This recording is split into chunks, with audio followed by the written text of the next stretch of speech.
तो क्या आप जानते हैं ये tea time crispy potato snacks बनाना इंतहाई आसान है और बहुत ही टेस्टी सुपर क्रिस्पी बनकर तैयार होते हैं। बच्चों बड़ों सभी को बहुत पसंद आने वाले हैं। बनाना भी निहायत आसान है और टेस्ट इसका लाजवाब कमाल का है।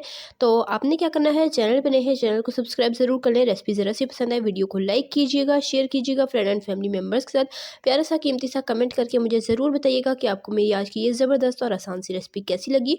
तो ये पोटैटो स्नैक्स बहुत ही ज़्यादा टेस्टी बनकर तैयार होते हैं और सुपर क्रिस्पी बनकर तैयार होते हैं। तो ये देखिए इसकी लुक भी बहुत अच्छी आती है। तो चलें जी, बिना देर की अपनी आज की मज़ेदार सी ये पोटैटो स्नैक्स की रेसिपी स्टार्ट करते हैं। टी टाइम पे आप इसे बनाकर इंजॉय कर सकते हैं, बनाकर आप इसे स्टोर भी कर सकते हैं। चलिए रेसिपी स्टार्ट करते हैं। बिस्मिल्लाहिर्रहमानिर्रहीम। सबसे पहले यहाँ पर मैंने आलू ले लिए, छोटे साइज़ के आलू लिए हैं और इसे मैंने अच्छे तरीके से धोकर छील लिया है। अब यहाँ पर हम इसके पतले पतले स्लाइस बना लेंगे, जैसे हम लेज़ चिप्स के बनाते हैं। तो यहाँ पर मैंने एक स्लाइसर ले लिया है, इसकी मदद से हम इसके बिल्कुल पतले स्लाइस बना पाएंगे।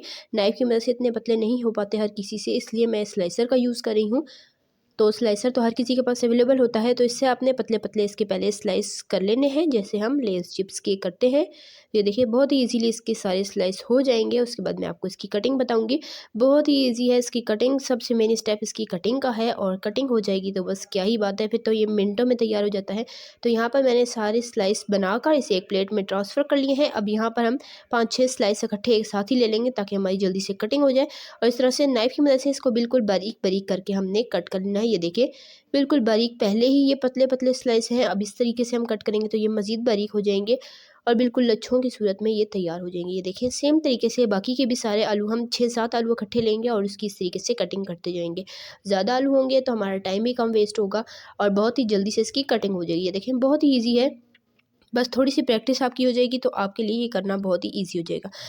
तो इसी तरह से मैं सारे के सारे आलूओं की कटिंग कर लूँगी। उसके बाद हम नेक्स्ट स्टेप की तरफ चलते हैं। इसी दौरान अगर आपको रेसिपी ज़रा सी पसंद आई है, वीडियो को लाइक करें, शेयर करें फ्रेंड एंड फैमिली मेम्बर्स के साथ। और चैनल पे नए हैं चैनल को सब्सक्राइब कर लिया करें, साथ मौजूद बेल आइकन को भी प्रेस कर लिया करें। इससे हमारी हौसला अफजाई होती है, हमें पता चलता है कि हम कैसा काम कर रहे हैं। प्यारा सा कीमती सा कमेंट करके मुझे आपने ज़रूर बताना है कि आपको मेरी आज की ये मज़ेदार आसान सी रेसिपी कैसी लगी। बहुत ही ईजी रेसिपी है। तो यहाँ पर मैंने आलूओं की कटिंग कर ली है। अब इसे एक बाउल में हमने ट्रांसफ़र कर लेना है और इसमें डाल देंगे पानी और 3 से 4 बार हमने इसे साफ़ पानी से अच्छे तरीके से धो लेना है, ताकि जो आलूओं के ऊपर स्टार्च लगा होता है, एक्स्ट्रा स्टार्च सारा पानी के ज़रिए उतर जाए और हमारे जो ये स्नैक है बिल्कुल क्रिस्पी से बनकर तैयार हो। तो यहाँ पर आप देख सकते हैं बिल्कुल ये वाइट हो चुके हैं, इसका कलर पहले पीला पड़ चुका था, अब ये अच्छे से वाइट हो चुके हैं। अब हम इसमें शामिल करेंगे 1/4 टीस्पून नमक।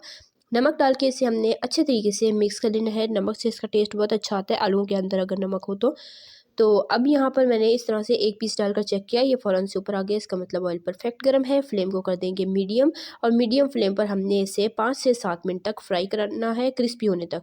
बहुत ही जल्दी, आलू छोटे छोटे कटे में तो बहुत ही जल्दी आलू भी गल जाएंगे और अच्छा से इस पर कलर आ जाएगा। हाई फ्लेम आपने नहीं रखनी वरना ये क्रिस्पी नहीं हो पाएंगे, इसलिए मीडियम फ्लेम पर हम इसे फ्राई करेंगे 5-7 मिनट के लिए। जब अच्छा सा खूबसूरत गोल्डन कलर आ जाए तो हम इसे निकाल लेंगे। तो यहाँ पर इसे फ्राई होते हुए 5 मिनट हो चुके हैं और ये देखिए हल्का हल्का कलर आ चुका है। तो यहाँ पर अब इसको पकते हुए अच्छे से 7 मिनट हो चुके हैं और ये देखिए बिल्कुल परफेक्ट इस पर कलर आ चुका है। इसे हम निकाल लेंगे, सेम तरीके से बाकी के भी फ्राई कर लेंगे और अच्छे से इसे ठंडा कर लेंगे। ठंडा करने के बाद हम इसे एक बोल में ट्रांसफ़र करेंगे। इसमें शामिल कर देंगे नमक 1/4 टीस्पून, पीसी लाल मिर्च 1/4 टीस्पून, चाट मसाला 1/2 टीस्पून। अगर आप ये बच्चों के लिए बना रहे हैं तो लाल मिर्चों को आप स्किप भी कर सकते हैं। तो ये चीज़ें शामिल करके अच्छे तरीके से मिक्स करेंगे और इसे डिश आउट करके मैं आपको दिखाती हूँ जी इसकी फ़ाइनल लुक। तो देखा आपने कितना इजी था ये स्नैक बनाना और बहुत ही टेस्टी सुपर क्रिस्पी बनकर तैयार हुए हैं, बिल्कुल परफेक्ट।